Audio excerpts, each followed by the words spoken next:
On behalf of the Blurred City podcast, we'd like to apologize for our greatest sports movie pick of all time last week.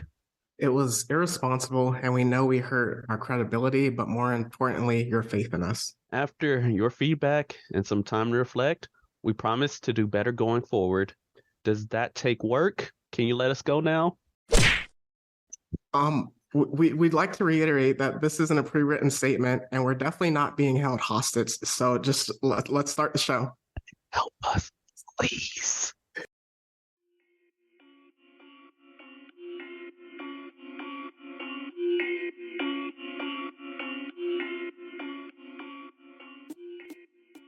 All right, we are here. We're here. Okay, so I'm Demetrius, And I'm Demetrius, and Meech presents the Blurred City podcast. All right, so last week was rough. After the pod dropped, we knew that there was going to be a lot of heat on us about our greatest sports movie of all time, but I think we seriously underestimated the effects of it. So I have an ice pack currently on my eye. So let me tell you what happened. After Wednesday, I went into hiding. I went to work, went straight home, didn't go out, didn't contact anybody. Thursday, I had to go see Creed for the movie. Go see Creed. It's a great movie. Get back to my car. Next thing I know, knocked to the back of the head, Novocaine. I wake up and all I'm smelling is just like lilacs and violets for some reason. I'm like, oh no, this is it. Hands tied, legs tied, and they're literally showing me different sports movies that we left out. I had to watch The Sandlot and Rudy multiple times. It was torture, but I managed to claw my way out and escape through nefarious means that I don't want to talk about. And I'm here for the pod. I'm here for you. I see that you also have scars and bruises. You want to talk about your journey? All right, just keeping it brief because fortunately I didn't go out as much, but unfortunately it was due to Creed 3, I kind of got caught lacking.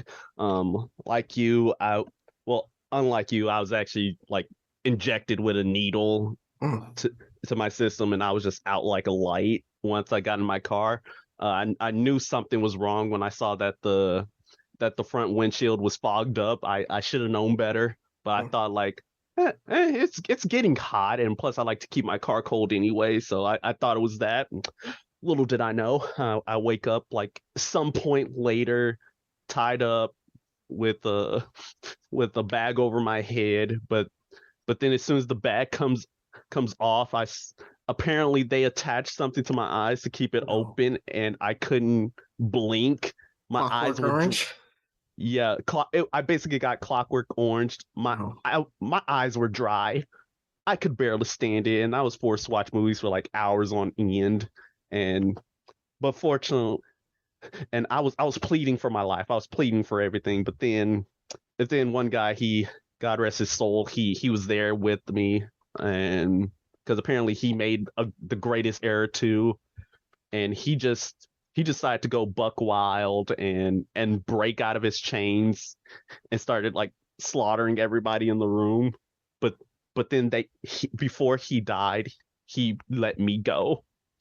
So in his honor, I had to fight back. I had to run all their pockets. Black Air Force mode was initiated, and unfortunately, I couldn't get all of them. But I'm here. I'm back somehow. Yeah. So with that, we're just gonna hit you with the legal spiel now. The purpose of this podcast is to extort digital and print media. All sources we reference are owned by the respective companies, and our thoughts and opinions are strictly our own and reflect no biases or corporate agendas. Your discretion is advised. Highly. All right. So with that out of the way, us both recovering from trauma of the past week, we are going to get into a very heavy what's hot this week. There is a lot going on just in the past week. Today that we record, when the podcast drops, and then the week after that just happened. So we got to speed through it because we're doing a movie recap. So what do you got?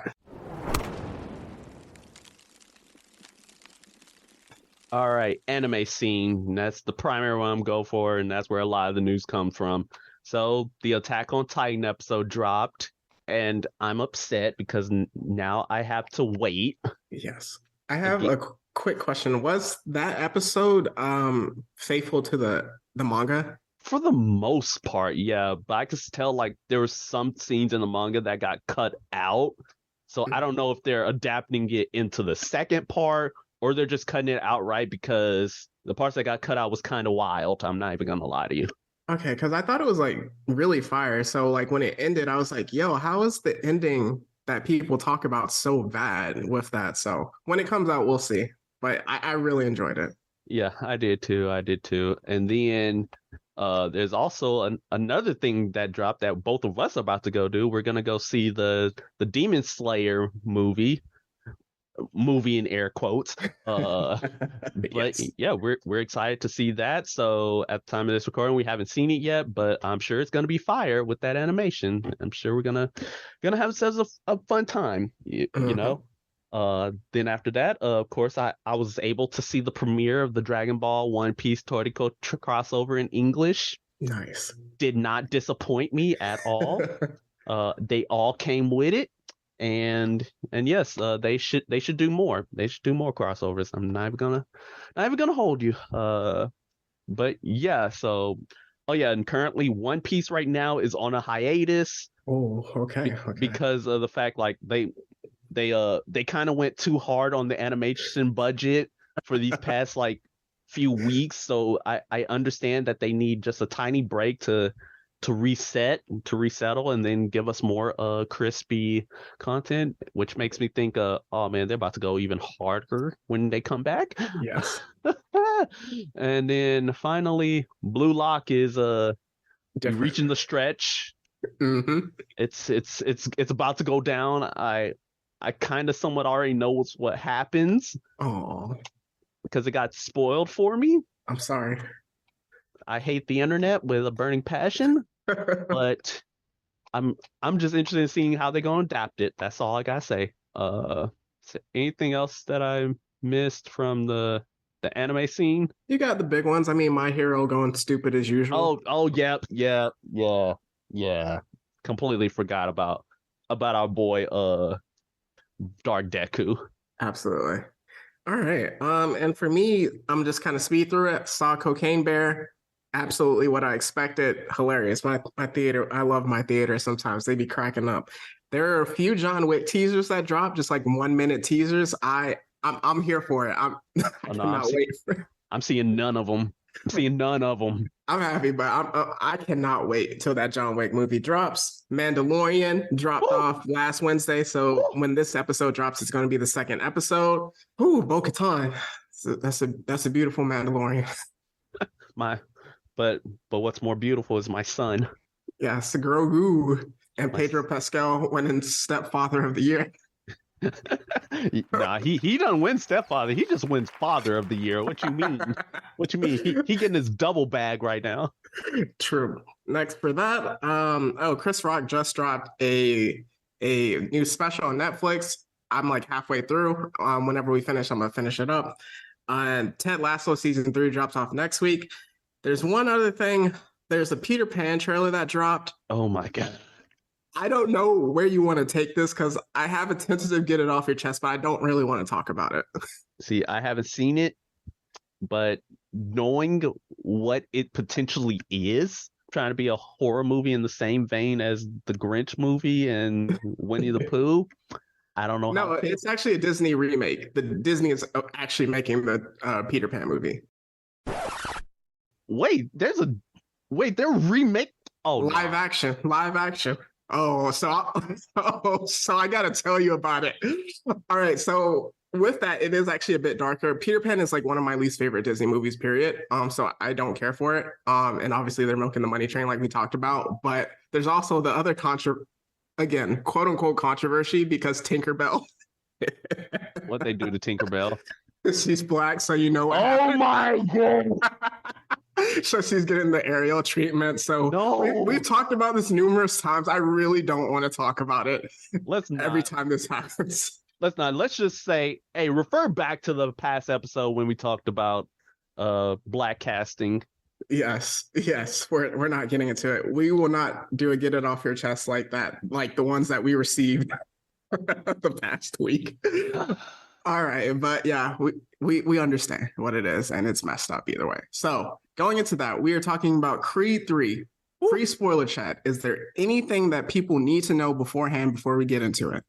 All right. So, firstly, this one is directed by Michael B. Jordan, which and he said like he's very anime inspired. So there are a bunch of anime references in the movie, and I'm really and like I of course made sure to keep my eye out for all of them. Another thing to know is that this is also the first movie in the Rocky series where Sylvester Stallone is not in it. So this is all about the Creed family and the Creed storyline. There's no references to Rocky or the Balboa family whatsoever in the movie. There's one. There's like one. Oh yeah. You're right. It's very minor. It's not like big enough to actually talk about, but yeah, there is this one. Yeah. So essentially, like you're just focusing on the Creeds right now, and I say like, hey, that makes sense considering how Creed 2 ended. Yes. And it was a major passing of the torch moment. So to have it not be about them kind of works for me. But also because like essentially Sylvester Stallone is like beefing with the producer of it because he doesn't own the rights to it. So he kind of was like, yo, I don't want to be a part of this anymore. And he didn't like the direction. But we'll talk about just like how it felt like it was moving on in a different step for the franchise moving forward. So anything else you want to get to, or you want to dive straight in? Jonathan Majors, that's all I gotta say. Yeah, so we're gonna dive in to it. So if you haven't seen Creed 3, or if you just want to hear our thoughts and opinions on it, now is the spoiler section. Let the simping begin.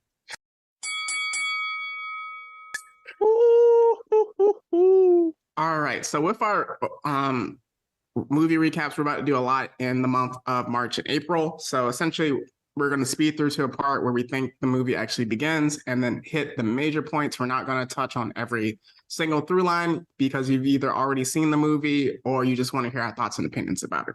So kind of starting off, we start with a flashback to Dame, who is Jonathan Majors in the movie, is a Golden Gloves winner. Him and Adonis as teenagers, they essentially go to it appeared to be an underground boxing thing, even though he was a legit city champ. Yep. With that. So they go to it. Dame knocks him out. Adonis is in his corner, and then they go to like essentially a liquor store or corner store, if you will. And Adonis sees somebody from his past. That's hinted at that it's somebody from his past. Immediate beef on site. Starts fighting. Other guys get involved. Dame, we see, has a gun, so he gets involved. Flash forward to not the present day, 2018. So we see Adonis's last fight against one of the fighters from the first movie, which is really cool. Ends up winning. Then we flash to present day. He has his daughter, who's much older, Amara. She is deaf, following the story of the second movie. And he's just like a family man now, which is really cool. And then he's also a promoter. So when he works in the gym, he has a fighter named Chavez. I don't remember the first part of the name, but we can get to it later. And he's promoting Felix Chavez, and he's promoting a fight with him, who's currently a champion, and Drago from the second movie. And when the movie actually starts, we see Dame, he's out of jail, and he's posted up on Adonis's car. Yeah. So one thing I do want to know about the beginning is like this is where the anime references begins. First main thing is actually an error that I see from Michael B. Jordan, because see, in Adonis's room, there was a poster for Naruto Shippuden, and then there was like a Gundam figure, or it was either a Gundam figure or a Gundam wallpaper. But either way, the error is the fact that, as you know, Naruto Shippuden came out in 2005. That specific Gundam, which is like the Gundam Astray Red frame, came out in 2004. Ooh. The flashback scene is in 2002. Mm-hmm. So, sir, I know you're an anime fan, but oh, we really gonna do this? Hey, listen, this is my only critique of Michael B. Jordan in this whole movie is just that alone. It's his first directing ever, so. Yeah, so I'll like, it's not something that just completely took me out of the movie. It was just one of those like, wait, hold on, that really just got me. All right, but yeah, just moving on. It was also great being able to see like the past boxers from the first two movies. You know, seeing pretty Ricky Conlon and Victor just coming back, and yeah, let's say this ain't the last time you see either of them. All right, but yeah, just moving on, we have Bianca, who's she's a producer for music, so like she doesn't sing anymore. And then you have and Amara. then yeah, you have Amara, who apparently is getting into her dad's footsteps by beating up Can we talk about this? yes, let's talk about Okay, so this girl, she walks up, Amara's minding her business, takes her drawing, holds it up in front of her, and like rips it. Bruh. Like, again, we don't promote hitting kids on the podcast, but I feel like another kid should have drop kicked her in the chest for doing that. Are you kidding me? Yep. Also, I'm not gonna put this card down, but I'm just saying, Amara was the only black kid in that class, and the girl who ripped up her thing was white. I'm just saying. And she's I'm the one that just gets in trouble for yeah, punching and her. yeah, Amara's the one who gets in trouble. I'm not saying it's racially motivated, but I'm saying that there's something there to just keep a note of. So yeah, so we get our boy Dame. He of course post up on our boy Donnie's car. They end up reconnecting. It seemed like there's a little bit of kind of like guilt/tension between the two. Like Donnie trying like reach out to him, like, hey, like here's some like handouts, if you will, Mhm. like giving you money and whatnot. And then Dame's just like, nah, I just want to get into the ring, be a boxer. And Donnie's like, hey, all right, I'll invite you to the gym, spar with Felix, uh, but unfortunately, and clock's ticking. But the main point is that like we see that through his time in prison, Dame kind of develops a more aggressive fighting style and kind of like a bit of a dirty fighter, if you will, A bit. like a bit, if you will. But essentially like the main reason is because Dame's older than Donnie, which is funny Mhm. considering Jonathan Majors is 3 years Yes. younger than Michael B. Jordan. But Yes. but we're not touching on that. I mean, hey, black don't crack, baby. I mean, either of them can play the older role. But yeah, so he just wants to be a title champion immediately. Mhm. He wants to fight the champion, aka Felix Chavez, in an official match. Which Donnie's like, nah, that can't happen, bruh. Mhm. Yeah, so with that, what I really loved in that diner scene is just like the way it was shot, like the way Michael B. Jordan had some of the shots in this movie were like super incredible. And when we get to one scene, it was absolutely like wow. But just with that, it was like really close up on them. It would focus on one at times, it'd focus on both, but you saw it like you mentioned. So at this point, we kind of don't know what like the full extent to what happened, but we do kind of like see that okay, Adonis started something and then essentially um Dame got in trouble and went to jail for it. And they explain it a bit later, so we're not there yet. But essentially, just like them going back and forth, and then as we get to like the title fight, just like him inviting him over. Also, another key part was that he said, "Hey, I wrote you letters. Did you not get my letters?" And it turns out that his mom, Mama Cree, was hiding the letters from Adonis the entire time. So it kind of builds into the story of why Dame feels betrayed later on in the movie. So just like with that, and then we also see a good parallel where we'll talk about it even more is that with that, Dame is like, wow, man, your life is so incredible. It seems like you really moved on from where we grew up. And then also with Bianca, it's like, man, how does it feel for someone to be in your right singing your song because he sees Adonis in his shoes, living his life, and for her, since she can't really sing anymore, that's kind of like taking there's a parallel. So with that, we get to kind of the part where he's like Adonis, he has them in the gym, and at the like listening party, Drago visits and he gets his arm broken by a dude with a baton. I was like, who carries a baton around? Mm-hmm. Kind of looking a little suspect, but yeah. So and Donnie just not wanting for the fight with Felix to be canceled, he basically advocates for, hey, why don't you fight Dame in the title fight?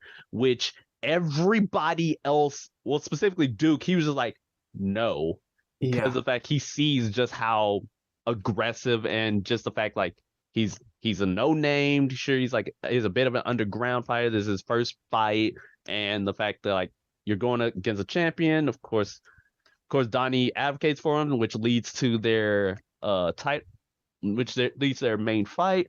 Also, another thing is the fact that like a thing that's like spread out through this entire movie is the fact like Donnie is not willing to talk about what happened between Dame and Donnie to Bianca. And at the party right before Drago gets his whole arm broken, like Dame ends up telling Bianca like, hey, why don't you ask him about Leon? So basically putting that seed in her head like, hey, something went down and Donnie's not telling you everything, so you should probably get on him about that. And when they had them over earlier, he mentioned the group home, which she didn't know about either. Yeah. So of course there's a bit of guilt there, and Donnie's like not able to open up to Bianca, even though they've been married and got a kid for so long. Which to me was like, man, that's actually kind of real, especially, and it just gave me signs like, what type of abuse did y'all go through? Yeah. Like which at first, later. Yeah, we'll talk about that later. But my first mind went to the worst possible scenario because I was like, oh nah, please don't tell me he got. I thought the same exact thing too. So of course, we just moving on. We got to the title fight between Dame and Dame and Chavez, and this is where you see like his dirty fighting on full display, where he's like going for specific spots on Chavez's body, trying to like break his arm, and kicking him, punching him, elbowing him in the face where he's bleeding, and just different things like that. It's a bloody fight. And it's pretty unsportsmanlike, and Dame ends up winning, but at the same time, like Chavez is like severely injured to where he has to go to the hospital. It was crazy during this fight because obviously the first and second rounds, like he was fighting dirty. And then the third fight, third round, he fought him straight up and then beat him. But what was really crazy was that this is his boy, like Adonis. Dame is Adonis's boy. And you could see how in his corner he was in for Felix, like the entire movie, which was like, it makes sense because like, this is my fighter and I'm promoting him. And then it's big money. He's already the champion. I have a fight for Drago set up. So like, this is my guy that I have to promote. I need him to win. But at the same time, you could feel like Dame, like, yo, why aren't you rooting for me? And that shot in the locker room where it's like Adonis is in the suit and then he's leaving and then Dame is just like kind of by himself, which was like a theme that like followed, and he just like looks at the screen and then not the screen but like the wall, and then Adonis looks at the wall. It's in like the trailer, people, and it is such a great shot and shows where they are. And this makes me beg the question, you think Donnie should have like postponed or canceled that fight? It's tough. Dang. I see, for me, I feel like, I don't know. It's just like he's in just such a different place. But like, I don't feel like Dame, other than like the dirty boxing, did anything wrong initially here. And I'll talk about like the villain of Dame and what they could have done a bit differently. But like, because like even when he won the fight, he was looking at Donnie and he was like, yo, aren't you happy for me, little bro? I did it. This is what I dreamed about. This is what we like talked about as boys. And then even like when he knocked Felix out, that's his boxing. Like he didn't hit him in the back of the head like as a cheap knockout. He like straight up knocked him out. So that part for me was like, dang, man, that's tough, Adonis. So I don't think he should have postponed it, honestly. Okay. Yeah, it was just like some things that were going on, but now we get to, oh boy, this one's kind of rough. So let's go ahead and open up this wound. So Donnie ends up going to his mother, and like at the beginning of the movie, it talked about like how his mother had suffered a stroke before, and like her health was kind of, it seemed like she was on the mend, so like she was getting better, but like she had to be careful and not be stressed out. And of course, like she saw the fight, she saw what Dame did, and then she immediately pulls out all the letters and calls Donnie to come over. And from there, like she gives him the letters, and he's like, hey, Dame, like he basically he on a different path than you, Yeah. on a darker path, and like you really shouldn't hang out with him anymore. That's why like I kept these letters from you, because I thought like it'll help you move on. And then she goes like, no, and then Donnie goes like, no, because you did that, you made you made him think that I abandoned him, which Hmm. led to all of this in the first place, and it's your fault. Yeah. And of course, like she just comes apart and like leaves. But before she does, she gives him a picture of Dame in the prison, Hmm. hanging out with the guy who broke Drago's arm. That was crazy. When I saw it in because they did it so quickly, the dude that broke his arm, and then the picture. So like in the theater, I was like, wait a minute, what's going on? Oh no, I I don't. saw that. I was like, wait, hold on. I missed it initially, and then I was like, "Is that the dude that broke his arm?" And it's like it didn't register until like later in the movie for me. Hmm. Yeah. Oh yeah, I caught that immediately. I'm like, wait, hold on. That's the same dude. So yeah, Yes. Donnie just completely just upset. Like he angry with his mom. He angry with Dame. Just leaves and Hmm. goes to Dame and just straight up confronts him at like a beach party Yeah. with a bunch of hoodlums. He immediately knocks out the. He Yeah. immediately KO's the bouncer trying to stop him. I'm like, yeah, nah, Hmm. you should have known better, big fella. But Yes. but yeah, that's where Dame basically like lays it all out. It's like, hey, I did it. I Hmm. manipulated everything, and but like it was because I want to be champion. Yeah. My clock is ticking, and you lived my life, I and had to you do what didn't I care about can. me. So I don't care about you. And then just gives Donnie a black eye too. Hmm. And then say like, huh, don't worry, I'm the champion now. And then forces Donnie to leave. Yeah, that was tough. Because he also said, "Yeah, I'm coming for everything." So this is one of the things. I'll wait till after like the emotional part after to actually touch on it. But like Dame's villainy with it, because he said, "I'm taking everything from you." And like earlier in the movie, we saw that he was talking to Bianca a lot. So I thought not that he was going to like get her to cheat on him, but to like kind of disrupt their marriage in a sense. I thought he was going to go more that route. He technically did, but I thought he was going to be more like intentional with it. So after like the beach scene, then we cut to Adonis. He's home. He's just like broken up because like, man, this is my friend who played me like a fiddle. I'm just like mad. I feel betrayed by my mom. I have this trauma, which they keep playing throughout that I can't talk about. And it's just like locked up and it's making me so angry. And then also, since he's not a fighter anymore and he can't go to the gym because essentially, like, yo, we told you not to let him fight Felix and Felix got knocked out. So he has nothing to do. And him and Bianca have a fight and they do it in front of their Amara. And she's like, yo, we can't have this in front of our kid. You gotta fix whatever it is going on with you. So he goes to the spot where um the incident happened where Don The liquor yeah, store. liquor store where Dame got arrested. And it's I think at this point they show that he essentially ran away. Or it's a bit later, but it's kind of all the same. He ran away, Dame got arrested trying to defend him against Leon. Leon and And his two boys. yes, so when he makes peace with it in a sense, he gets a phone call. And this was hard because this is one of the things that I'm like, oh my gosh, like because it's something we're all gonna have to go through. So if you want to talk about it.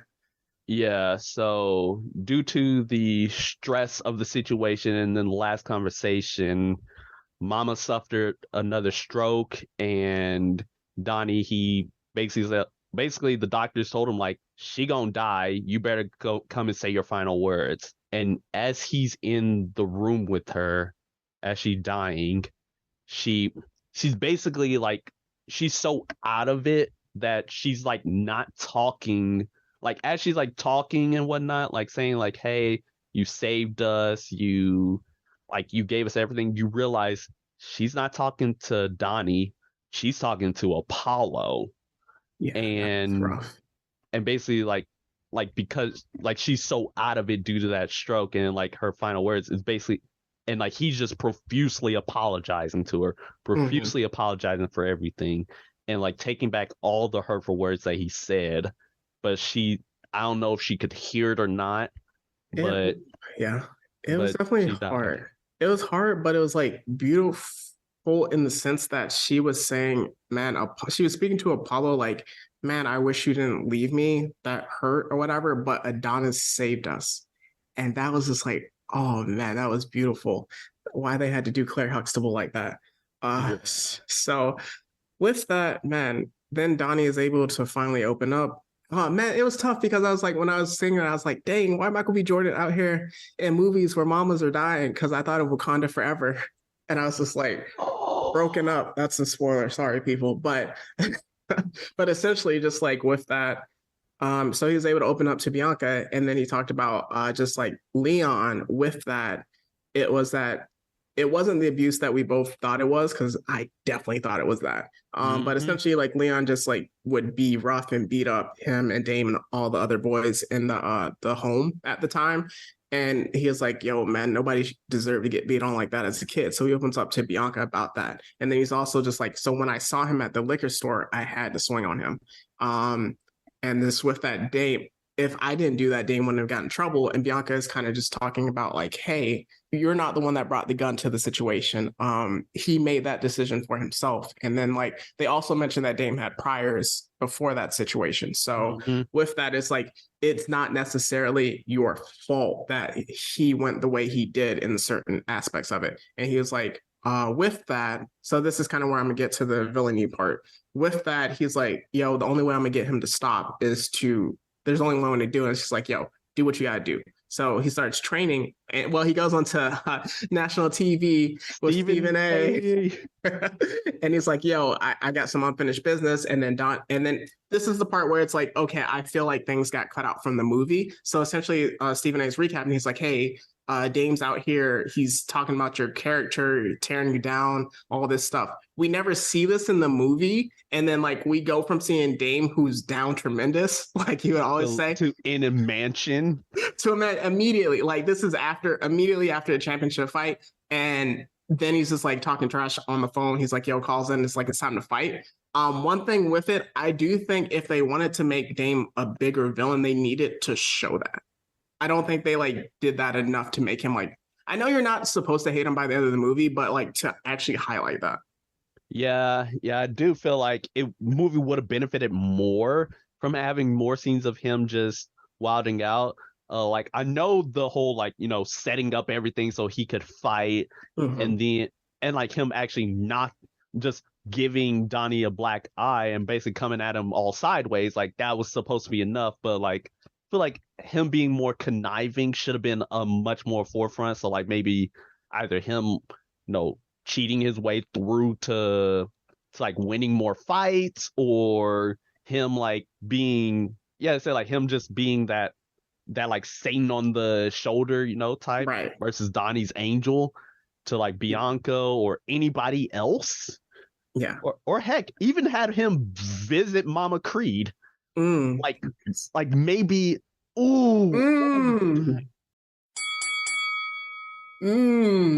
see where you're going now. Oh my god. That would have been fire. Oh nah.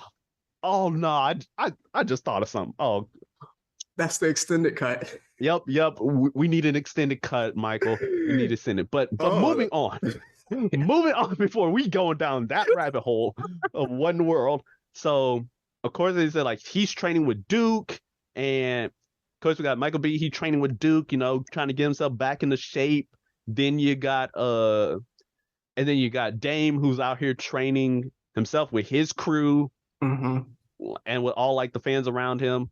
And then you have him actually fight. You have Donnie actually fight Drago. It's kind of like their rematch, really. Yes. But it's more like him getting the training, kind of similar to how Apollo trained Rocky to fight Clubber Lang in the third movie. And wait, hold on, this is the third movie, and then we seeing it. There's so many. All right. I didn't even think about that until you mentioned it. Yeah, I love it. Yeah, so of course they finished their training. And and like Donnie, he basically the whole point of Donnie's training is that like, okay, he knows that Dame will fight dirty and will try to target his weak spots. So he has to train up his weak spots in order to get them stronger. Yes. And then of course we get to the final fight in Dodger Stadium. Oh, that was shot so beautifully. Oh man, like the first like 2 rounds were just like normal, but like they were going at it and kind of like we saw the difference in like Adonis, I'm a boxer, and then with Damien, he's like, yo, I'm trying to knock you out. And then the scene where it's just like this is where it's like, yo, the director, Michael B. Jordan, is really going to be interesting if he gets to direct more movies, where the boxing scene at round 3. If you want to highlight that part. All right. So ends up what happens is that like as soon as round 3 happens, because as you know, like in the boxing match, like everybody's like crowding, you hear everything.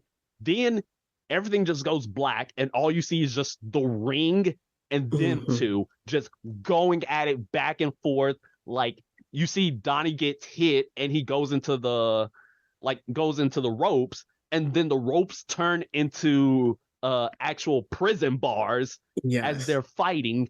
And this is like where the anime like inspiration comes on. You start seeing Dempsey rolls from Hajime no Ippo. You see the Naruto Sasuke cross counter punches. And then probably the biggest one, you see the Dragon Ball Z gut punch. Oh, yes. The gut punch that caused like Michael B. Jordan's like all the sweat on his back to just boom, just bro. When he hit him, my entire theater was like, "Ooh, bro!" I felt like my soul left my body from that. Bro, my soul did leave my body. What you mean, bro? Like, ain't no way. There's so much to break down. So there's an award later, so I can't get too much into it. But remember in Shippuden, well, essentially it's Shippuden, I think when they actually specifically mention it, but it's also in the first Naruto, where Sasuke is like, hey, when 2 rivals or 2 ninjas or people that are 2 friends are really close, they don't have to speak or say any words. They just have to trade hands, and they already know what each other is thinking. So that scene when they're fighting and they cut off the crowd and the noise and it's just them boxing, it is like them knowing each other almost in a sense. And it made me think of that like 100%. Yeah, but can we talk about like, and this is something like my crowd, like in my theater, like they went nuts over. It was that as soon as they went back to reality, they said round 12. Yes. Like, yes. That was wild. It's like, hold on, they've been going that long. What type of Dragon Ball Z was this? Next time on Dragon Ball Z. They were fighting so quickly that you didn't see time pass. That's the one thing about this fight where I would have loved if there was like a few more rounds with that, because like you said, it went to round 3, it had an incredible shot scene, and then it was like round 12. But like right before that scene started, which was crazy, we see that Adonis, he sees Dame as his younger self before he got arrested. I did not expect them to show Dame seeing Adonis as his younger self also, because the way they like the trailer was shot and the way they like framed the movie is that Adonis was the one struggling with the past more and like seeing Dame as his brother and feeling guilty about it. But like throughout the fight, we see that Dame also like is like my brother, like seeing Adonis as that. So that was rough to see. So I would have loved a few more scenes in between where it's like he gets knocked down and it's like, now you need to kill the past and move forward, rather than just be like round 12, we got to get in. Because I wanted a few more knockdowns. Yeah, I think it would have made it even more just dramatic and crazy. But at the end of it, like in round 12, like Duke ends up giving Creed that amazing advice, like, hey, you gotta let go of the past, gotta let go of your fear, you gotta let go of your guilt, be in the present, my guy.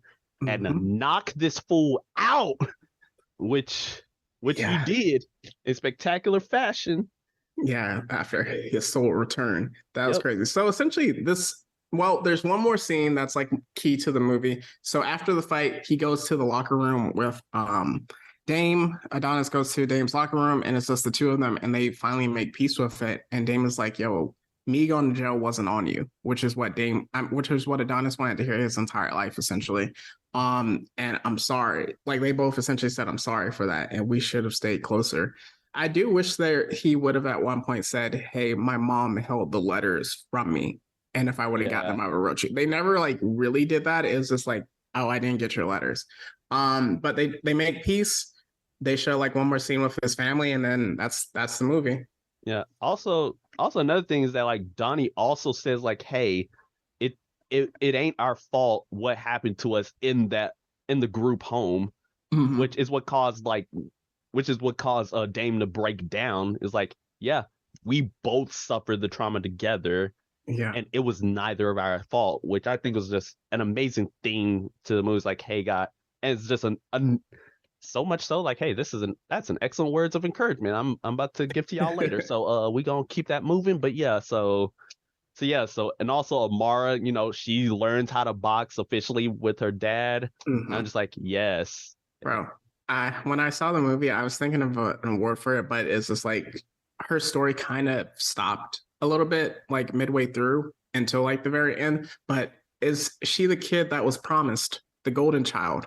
After a lot of movies where we have had to suffer through insufferable children who have threatened to destroy the world, who have threatened to destroy our sanity, who have been the second son, who has been Jesus, literally. That's Space Jesus. Who have what else? Who have been annoying in Black Adam.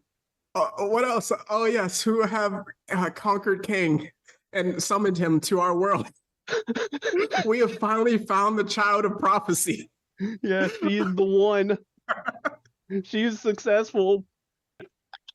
And she played an excellent role because like the emotions you felt it, she was good acting and she like hit her spots, like absolutely incredible. Her and then the kid from Last of Us. Round of applause to both of you. The children of prophecy have arrived. And Grogu, my son, but yes. Absolutely. Who is older than both of us. Don't worry about that. He's still my son. All right. So now that we did the recap, let's just get to the simping.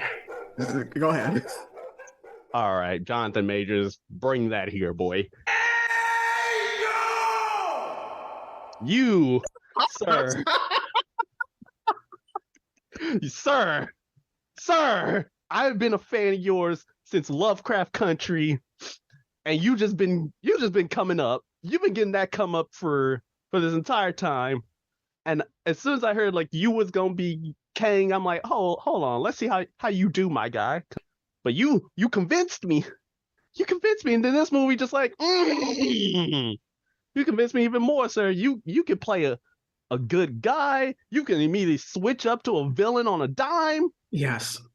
And your workout routine is, sir. I am in your court, sir. The simping I will always simp for you. And then there's Michael B. Jordan. Yeah, let's keep it going. Yep. I'm gonna just keep it going. Just say Michael B. Jordan, sir. You don't miss.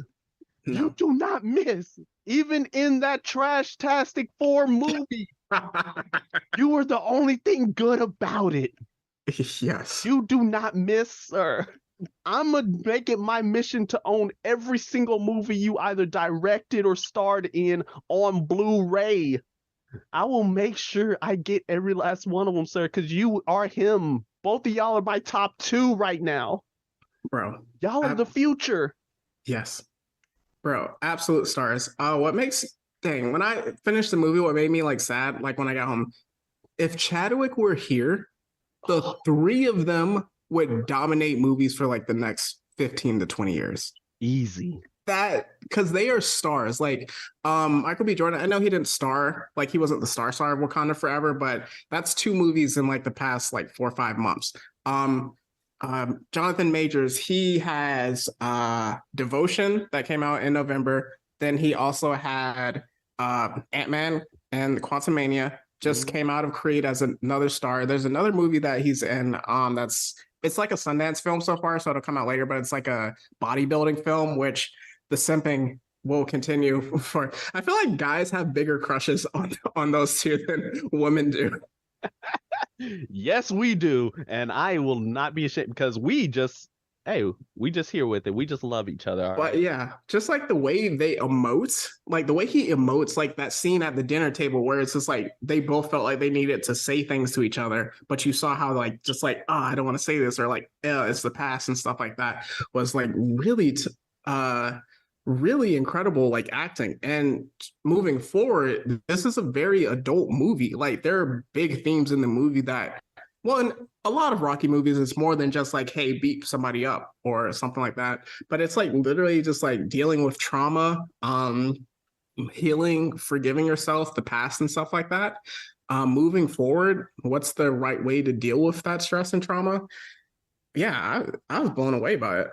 Yeah, for sure. Like the whole, but that's the thing about like all Rocky movies that they have something underlying in the themes of there to where like, hey, this is what like makes you grow. And I think like it's a Yeah, good way of like going beyond the boxing because like the boxing like it may be kind of like the highlight and what people go to see, but like the story that leads up to the boxing it's that worth makes it. it makes it emotional, like the reason you're fighting, what you're fighting for, all of that is just amazing. And this movie is just another example of that.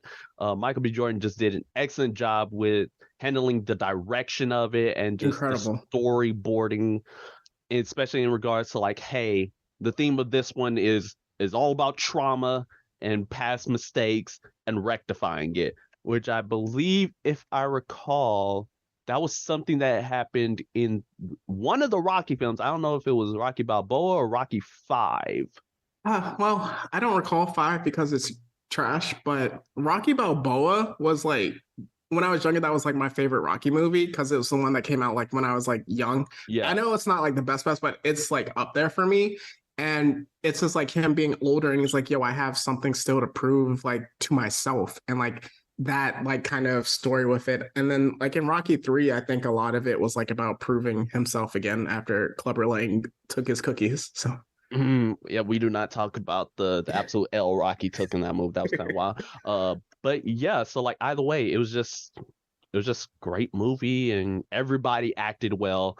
Tessa Thompson, you just mm, yeah. you know how to bring it. Yes, and then just big themes of brotherhood, which we'll touch on kind of in our deep dive of just like him being both of them being like, "Yo, you were my brother, like legit brother." You're my With brother, that, Anakin. I love you.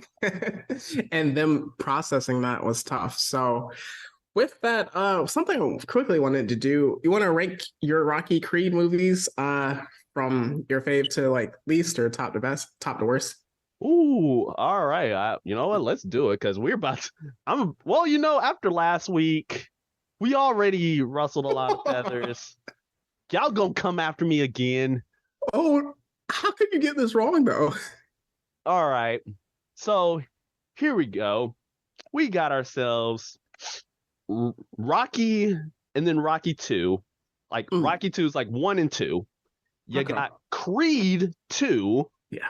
then Creed 1, Rocky 3, Rocky. No, wait. Well, I'm gonna like wait until see like where I'm gonna put Creed 3 and all this. This is Mhm. just like from the ones I've seen before. That And makes it was my sense. current ranking before Creed 3. So it was like Rocky 3, then Rocky 4, then Rocky Balboa, and then at the very bottom, Rocky 5. hmm I So I think don't think I'm more controversial with those. I think for me it is Rocky first one, Creed two, just based on our rankings last week. I'm gonna hold off on Creed three. So then Creed and then Rocky Balboa again is because it's the one that I watched growing up a lot. Rocky four, just because I feel like Rocky four is the most cult classic out of all the Rocky movies because of the death of Creed in it. Also, So the Russian that and is Cold War. yes, the time in which it came out with the mountain scenes in the snow, manliness. Then Rocky two, which is Rocky two is incredible, and then Rocky three, and then Rocky five. But the thing is, it's like all those movies, and then there's a sharp cutoff before Rocky five. Is the thing. Yeah, it's like all the movies like progressively got better and then just steep drop Mhm. and then it's been coming back up ever since. Yes. So with that said, we can now get into our awards. All right. So First time in a long time that we have done this award, and it is the spotlight is yours. It can go to none other than Jonathan Majors, Diamond Dame. Absolutely, like, man, like I feel like every scene he was in hit, like whether it was like from an action standpoint or like an emotional standpoint. It was just like so good, the incredible acting that Jonathan Majors has, what he brings to it. And then since he's the central focus of the story, or at least like Adonis's story, moving it forward, when he's in those scenes, he's still in the spotlight every time. And so I can say nothing else. Jonathan Majors, please get your first of many awards. The spotlight is yours. And Jonathan Majors, you might as well just stay up here for my award called the Low Key Genius Award. Just for the sheer magnitude of the fact you were able to manipulate your way and manipulate people and scenarios to where you get exactly what you wanted with that title fight. Bruh, that was kind of high key genius. I'm thinking like, wait, hold on, that is exactly a prison move too. It's like you used a prison move in a professional boxing scenario and it worked out. He's like Ren. Hey, woo, we don't talk about that one, but Blue Lock. That's the one I'm talking about. We don't talk about that one, but yeah, so like you just kinged up on that one, and you decided to keep yourself, like, you did not get caught until way later, to when you actually succeeded. So afterwards, no one had no idea of what happened until much later. So, you know what? Just get this award, sir. The Ponzi scheme was complete, and he was in the Cayman Islands away from extradition before they even found out money was missing. All right, this is, just stay on stage. And Michael B. Jordan, you can come up. We have the Naruto and Sasuke Award, because this goes to like two friends / rivals that turn into friends again. Just their story, you can even map it with Naruto and Sasuke of, we're really close, but then we kind of have a falling out. We have to do battle with each other, and then after the battle, we're cool again. And again, just like the final fight scene where it's just like cut the music, cut the sound, no speaking, and we're just going to trade hands, and that's going to be how we communicate with each other. I feel like it had to be stolen from Shippuden, that inspiration. So that was definitely cool with that. So two of you, come get the Naruto and Sasuke Award.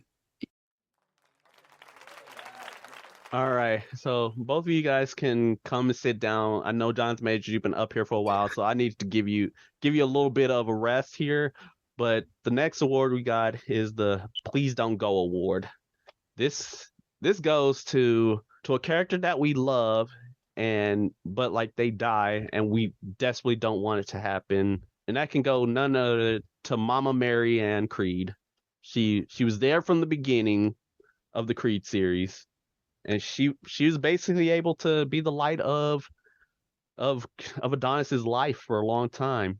She was able to give him that sage advice, and be able to be there for him. And the way that she went out was just tear jerking, and it was just super emotional to where I just couldn't help but to give you this award. So Felicia Rashad, you just get this award because you didn't have to break all our hearts like that. And then I will allow you, because the next word is going to be special, to go again. All right. And then, of course, the next award, Jonathan Majors, you already know what time it is. Get yourself back on stage, boy, for this Black Air Force Award. You knew what time it was. Again, the fact you manipulated whole scenarios, the fact you out here with the cool factor, sir.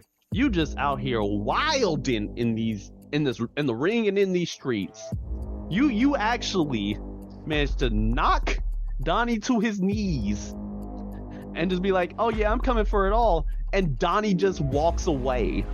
Like, ain't no way nobody else could do that in the previous movies besides you. And then there's the fact that you just, again, you a genius. You manipulated everything. Nobody could get caught. And the fact you were a genius in the ring by playing dirty and no one could barely stop you. You knew exactly when to do it and when not to. Oh, oh His nah. Sharingan was activated. Exactly. I'm like, nah. You were locked in. You were locked in from the beginning because you were locked up for all them years. Ooh, that was a bar I just made on the spot. That's kind of wild. But yeah, just get these Black Air Forces. This is special. He's the first two-time winner of this award. You darn right. You darn right. The two-time award in like the span of a month. Lord have mercy. What's next? I'll tell you what's next. It leads into the next award, the Simps of the Year. This is going to the Fallen Shinigami and the Rogue Jedi. Oh no. For simping so hard during, after, and before this movie. So the two of us will take this award. We have no shame.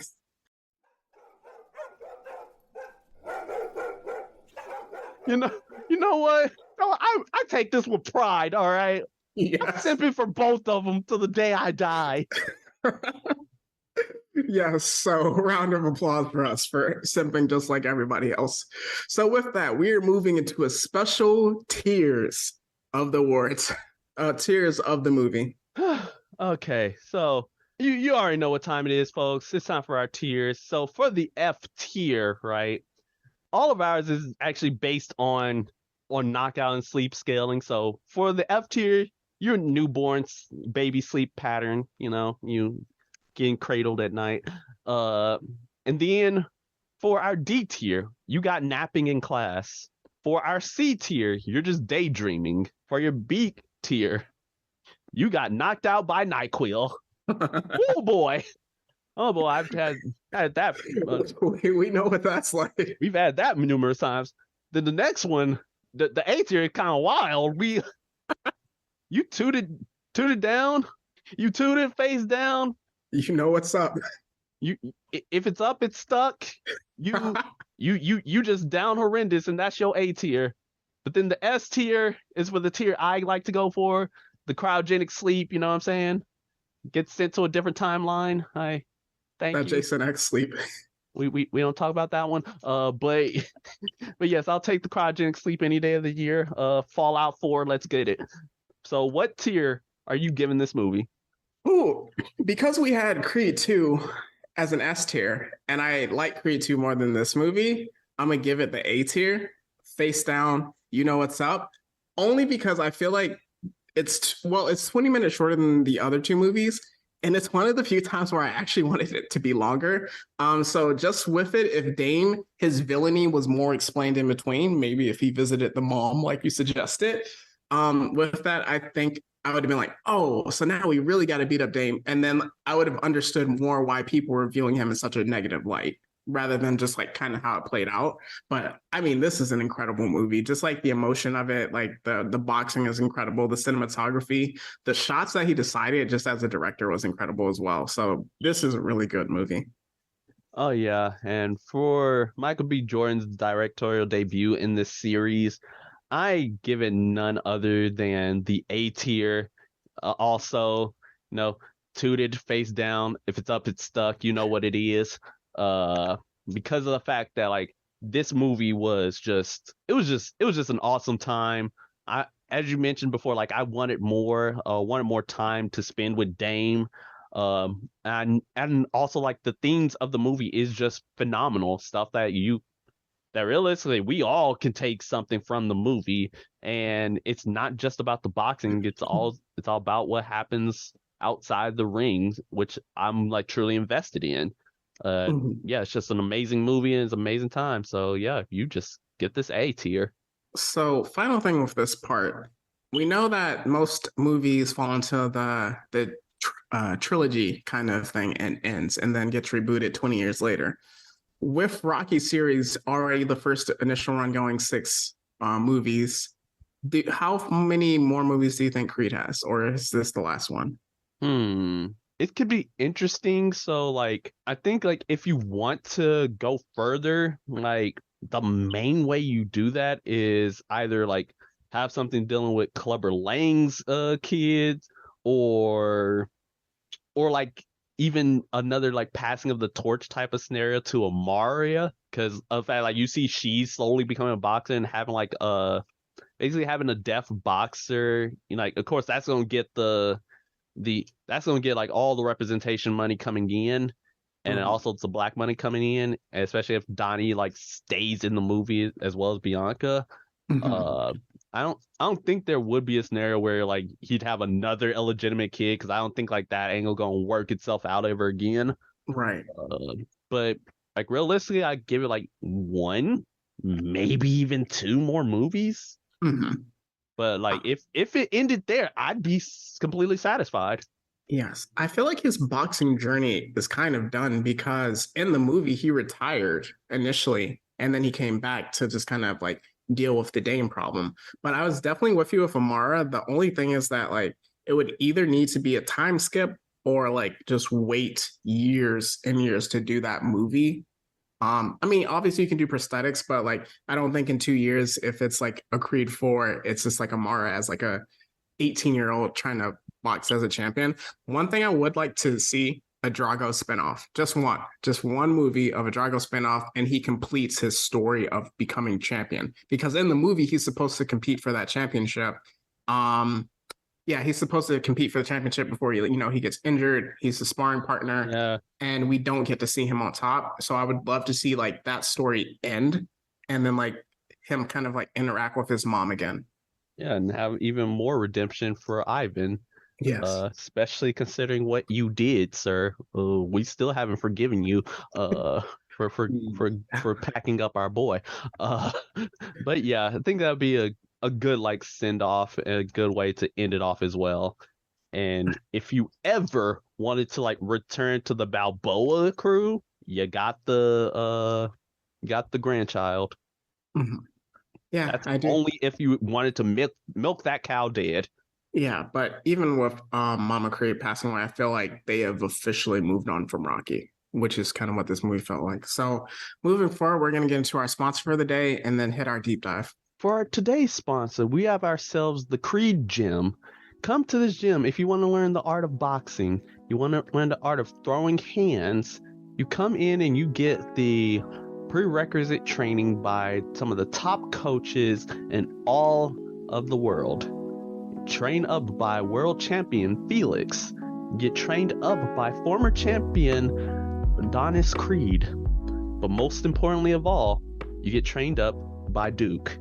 Remember, if you want to succeed in the ring, listen to Duke. So coming back, a big theme of the movie in the trailer and then just with the story that was being told is that kind of just the change of the past and learning to forgive. So with that, just Donnie having to move through the whole process with Leon and then also the issue with just Dame. So going from there, we're going to get into our deep dive and just talk about the past and forgiveness.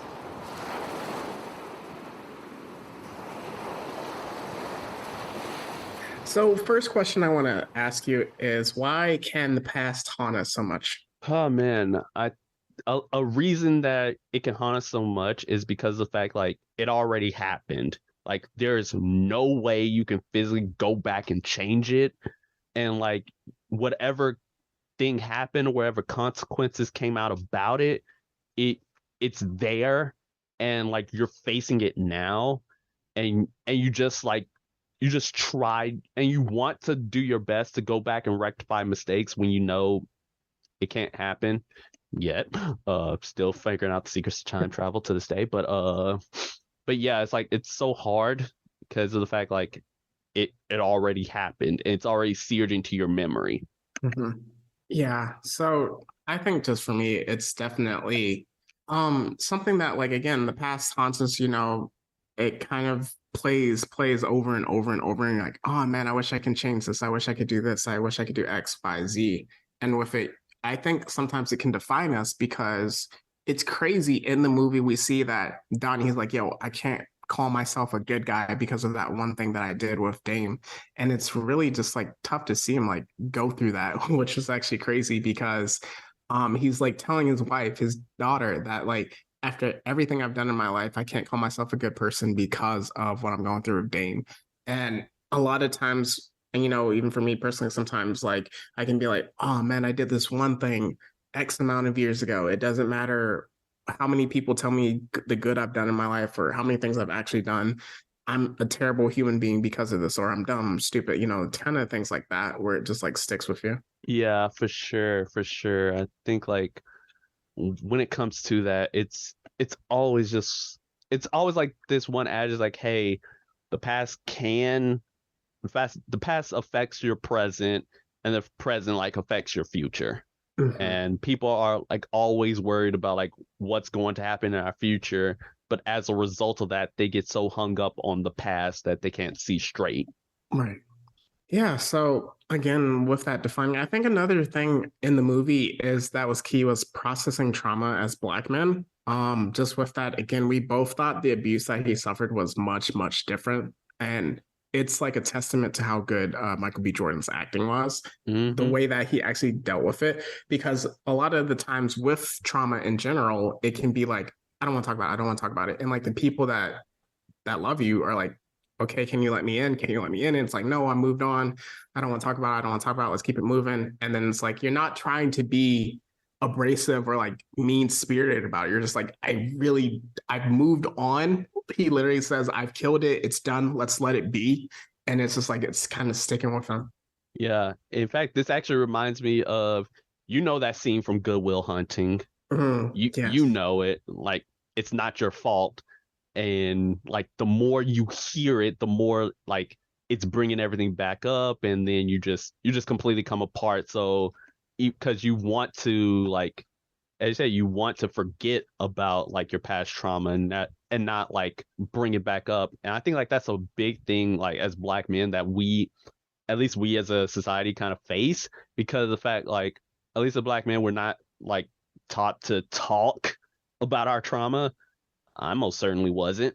To the point where like I can tend to bottle stuff up for decades. All right, Yep.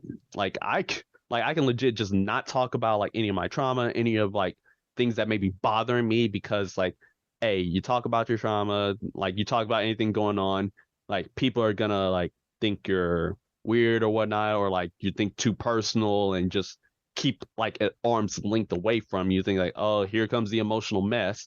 And that's just Mhm. some of the things that just runs through my head just when it comes to like talking about your trauma. Now, obviously that's something like that's not exclusive to us. Right. I'm sure that's something like every single culture has to deal with at some point. That's just one of the things that like that again that just affects me, and I'm sure it can affect others in similar fashions as well. Yeah, I think as like men and Black men, we have two archetypes, two paths that we mostly are presented, and it's kind of like there are subclasses to it, but the two paths, one being like the stoic, sometimes grumpy, but stoic. You don't really show emotions a lot of times. You seem like you're always like on top of things. Somebody opens up to you, just kind of like you shut it down. Keep people at arm's distance. You're not necessarily mean. It just comes off as that. But you really don't show like you're not trying to show any weakness. And then on the other side, it's like the smiler, the one that like smiles and powers through everything and just like, oh, I'm good, I'm good, I'm good. It's fine. The Deku of it, Ooh. where it's like, yo, I'm being torn apart on the inside by this nonsense that's just like boiling inside of me. But it's like I'm smiling, I'm good. You don't have to like, I don't have to talk about trauma. I don't have to talk about pain and stuff that hurts me. And again, this is a nerdy podcast, so we can get into it like this. But like with Naruto and the Nine Tails, where it's just like that hatred, it builds up over time to the point where it's like when you're ready to rip that seal, like not everybody has the fourth Hokage there to stop them. And Hmm. that's where a lot of people just like go off the rails with it. Cause like you, it was like for me, opening up is really hard about stuff. There's times where it's just like if if it's not the end of the world, it's fine. That's kind of like how I taught to process it. And obviously, like as Black men, there's a cultural and historical perspective where like no one's going to like care about that or like hand out or care about like you don't feel well mentally. That we Hmm. don't have to dive into. But just like with that, you have to be stronger and tougher in that sense. Yeah, definitely, definitely. And as I said, at the end of the day, like it's just one of those things that like it's just we know it's not correct. Like like at least for me, like I know it's not correct to do it, and no, it's not like right, but because it's been ingrained in me so long, I still do it anyways because that's just all I know.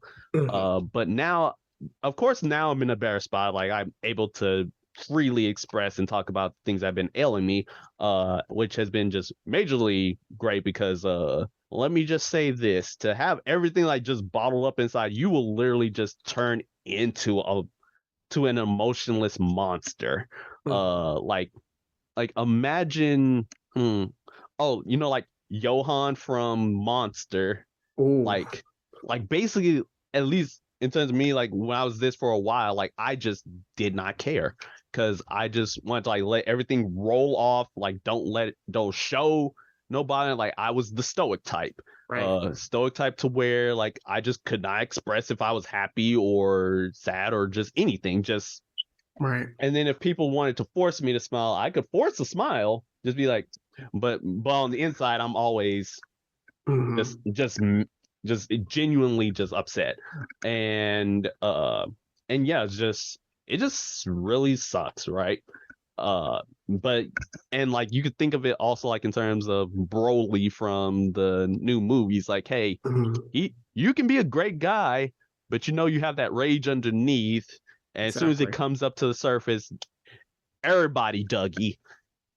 And that's just how it is when you bottle stuff up. It's like if you bottle it up for too long, it's gonna come out at some point, and when it does, you better make sure there's a Gogeta there to stop you, because Yeah.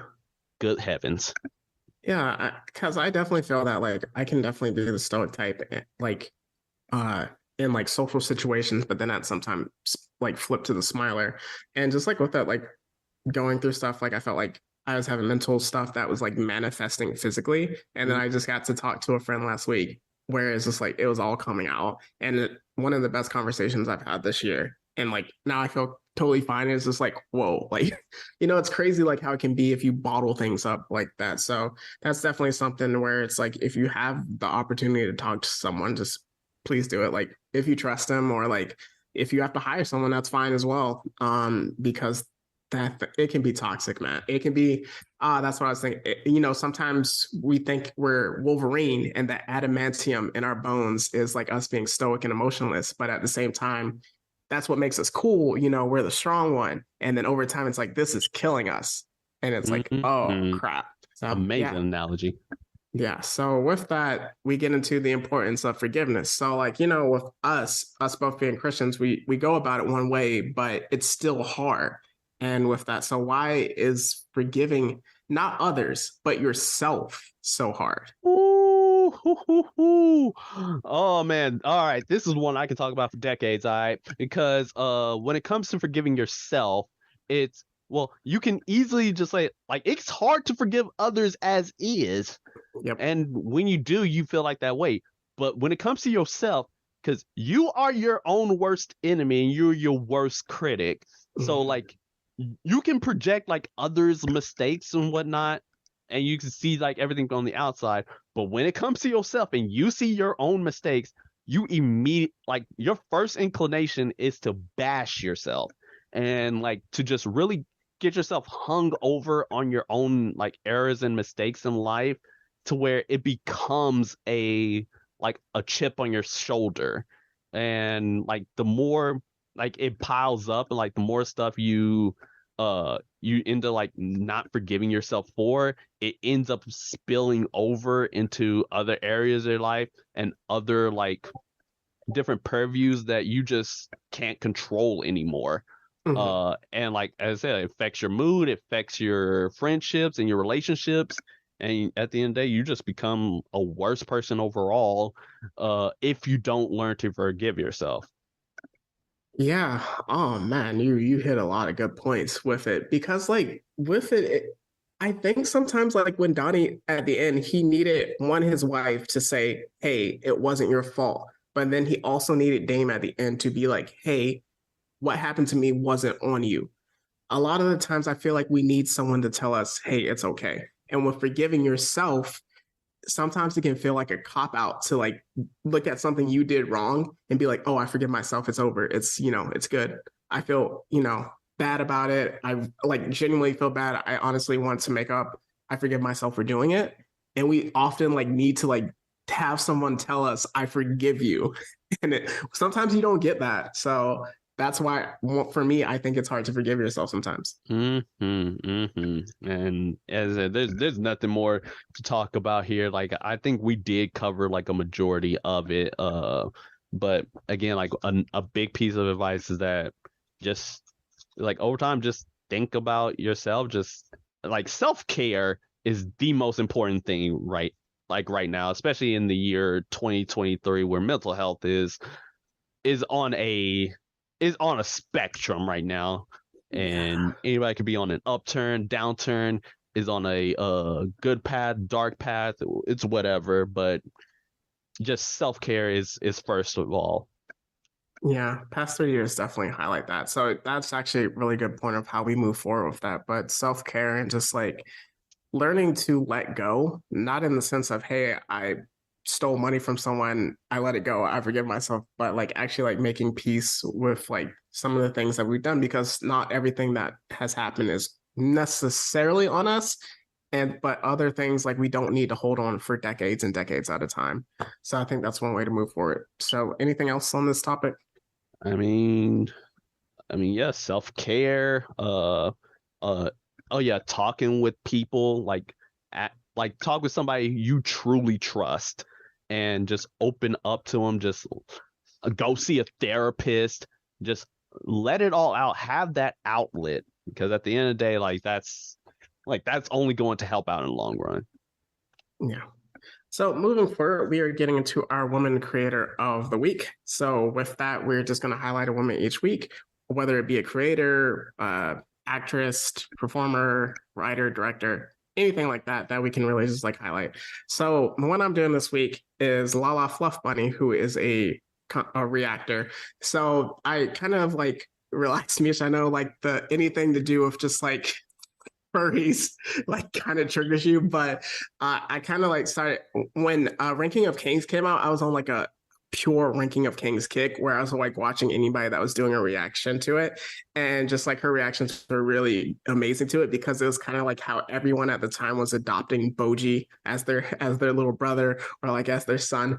So with that, I think her like content is just really funny, so you can just like check that on YouTube to highlight. So yeah. Okay. She ain't bad. She ain't bad at all. Yes, relax. All right, cool. I know cool. furries like trigger you, so. All right, cool. We're fine. We're fine. No issues here. I don't have to pull out the saber.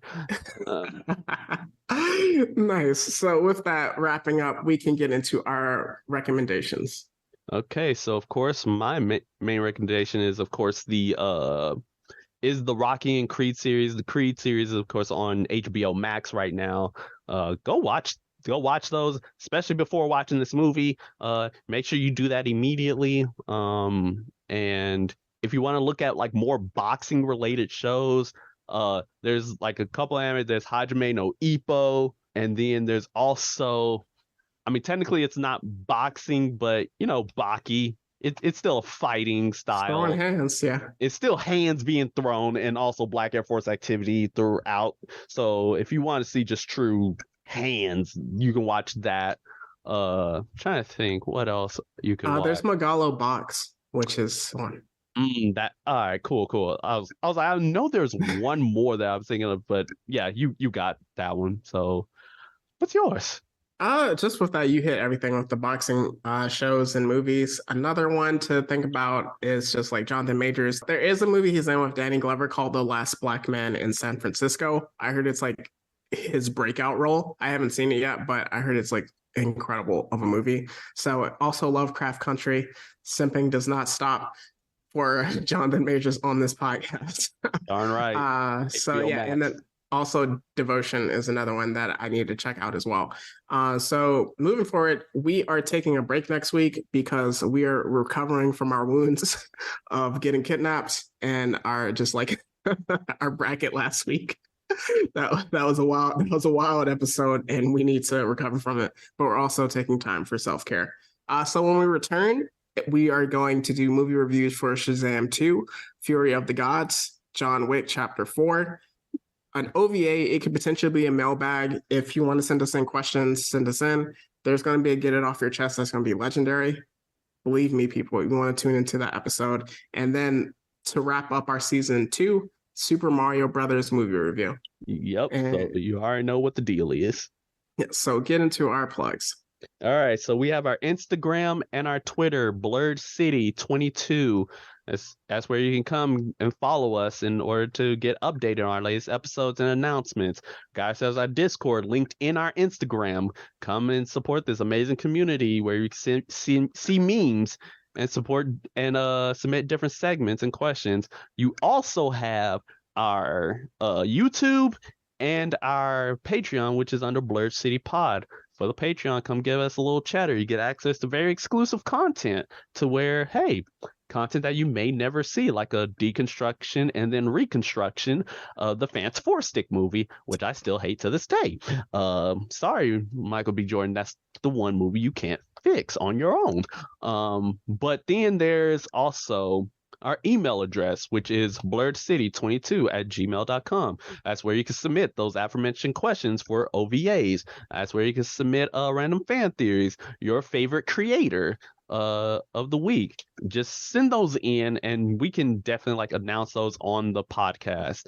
And then finally, I have my own personal TikTok page, The Rogue Jedi 21, where I post very, very, very out-of-pocket content. Not enough to get me kidnapped, mind you, but still out of pocket whatsoever. And yeah, that's pretty much all I got. What you got? And for my individual author pages, you can check out my Instagram, Mitri_Dash, and for my Twitter at @the_Mad_16. And if you want to check out my book, Phantom Pains: A Most Irregular Tale, you can catch that on Amazon. So as usual, we're going to leave you with some words of encouragement.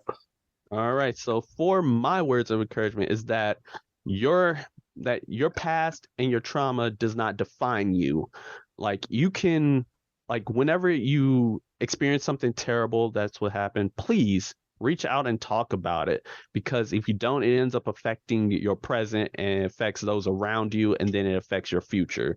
So if you bottle it in, it only leads to disaster. So please take care of your mental health, especially in this year. Yeah, you couldn't have said any better. So we can just like leave it with that. And as usual, our good friends and listeners, it's not goodbye forever. It's just goodbye for now. And that's the Blurred City Podcast. See ya later.